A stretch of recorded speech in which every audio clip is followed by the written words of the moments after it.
વડોદરા મનપાના કમિશનરે પેચવર્કની કામગીરીનું નિરીક્ષણ કર્યું। મનપા કમિશનરે ન્યૂ વીઆઈપી રોડ ઉપર કામગીરીનું નિરીક્ષણ કર્યું। ખાડા પૂરવા માટે કોન્ટ્રાક્ટરને એફઆરડીથી કામ આપવામાં આવશે। પેચવર્ક બાદ ફરી ખાડા પડશે તો જવાબદાર સામે કાર્યવાહી કરવામાં આવશે। શહેરના તમામ ઝોનમાં પેચવર્કની કામગીરી કરવામાં હાલ આવી રહી છે। 15 દિવસમાં તમામ ખાડા પૂરવાની દિશામાં કામગીરી કરવામાં આવશે। વડોદરા કોર્પોરેશને સામાન્ય વરસાદ બાદ પડેલા જે રોડ પર ખાડા હતા તેને પૂરવાની કામગીરી છે તે હાથ ધરી છે। અંદાજે 3000થી પર વધુ ખાડા છે તે પૂરવામાં આવે છે। આજે વડોદરાના મ્યુનિસિપલ કમિશનર છે કે તેઓ આજે પેચવર્કની કામગીરી ચાલી રહી છે ત્યાં ફિલ્ડવર્કમાં નીકળ્યા છે। સાહેબ, શું કહેશો? શહેરમાં વરસાદ પડ્યો તો બધાને ખબર છે ખાડાની પરિસ્થિતિ થઈ હતી, ખાડા પૂરવામાં પણ આવ્યા અને આજે તમે નિરીક્ષણ કરવા નીકળ્યા। હવે ડ્રાય સ્પેલ અમને મળી છે, વેટ સ્પેલમાંથી બહાર નીકળ્યા છે।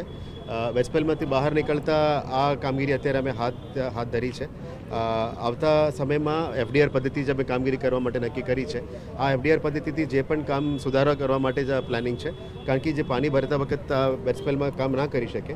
અને બીજું, હવેથી આપ જાણો છો કે વડોદરા શહેરમાં અમે 4 ઝોનમાં એન્યુઅલ રેટ કોન્ટ્રાક્ટ પણ કરી આપ્યા છે। આ એન્યુઅલ રેટ કોન્ટ્રાક્ટ એટલા માટે છે કે પહેલાં જવાબદારીપૂર્વક કામ થાય। પહેલાં માનવ દિવસની આધારે કામ ચાલતી હતી એટલે મોનિટરિંગ અને એકાઉન્ટેબિલિટીનો ઇશ્યુઝ હતો। આનાથી દૂર રહેવા માટે અને આનાથી વર્કમેનશિપ ઇમ્પ્રૂવ થાય અને ક્વોલિટી કામ થાય એ જ ઇરાદાથી જ અત્યારે કામગીરી કરવા માટે નક્કી કર્યું છે। આશા રાખીએ કે હવેથી જ આ 1 વર્ષનું એઆરસી કોન્ટ્રાક્ટ્સ આપી છે, ફૂલ ડેપ્થ રેસ્ટોરેશનનું કામગીરી કરી રહ્યા છે, એ ધ્યાને લઈને અમે આવનારા દિવસોમાં કામગીરી કરીશું। ઓવરઓલ ક્વોલિટી ઇમ્પ્રૂવ કરવાનો એક પ્રયત્ન છે। સર, કેટલા ખાડા અત્યાર સુધી પૂરાયા છે? કયા પ્રકારની ડેટા રોડ ડિપાર્ટમેન્ટમાંથી લઈને હું આપીશ, કારણ કે મારા પાસે અત્યારે ડેટા નથી, પણ અમારા જે સર્વે પ્રમાણે 3000 પહેલાં હતા અને પ્લસ 3500 ઇન્ટરનલ સોસાયટીઝમાં પણ હતા।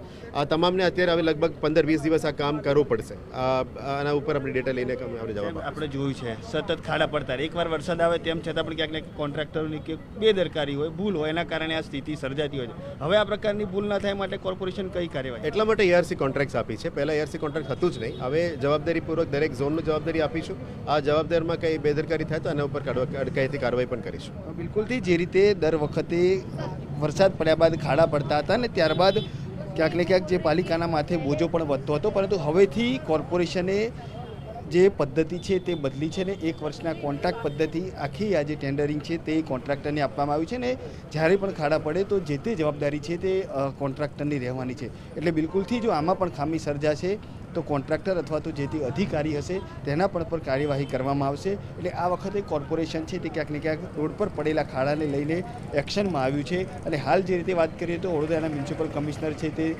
અલગ અલગ ઝોનની અંદર કામગીરી ચાલી રહી છે અને તેનું નિરીક્ષણ કરવા માટે નીકળ્યા છે। કેમેરામેન ડીકે સોલંકી સાથે અલ્પેશ સુથાર, ગુજરાત ફર્સ્ટ, વડોદરા।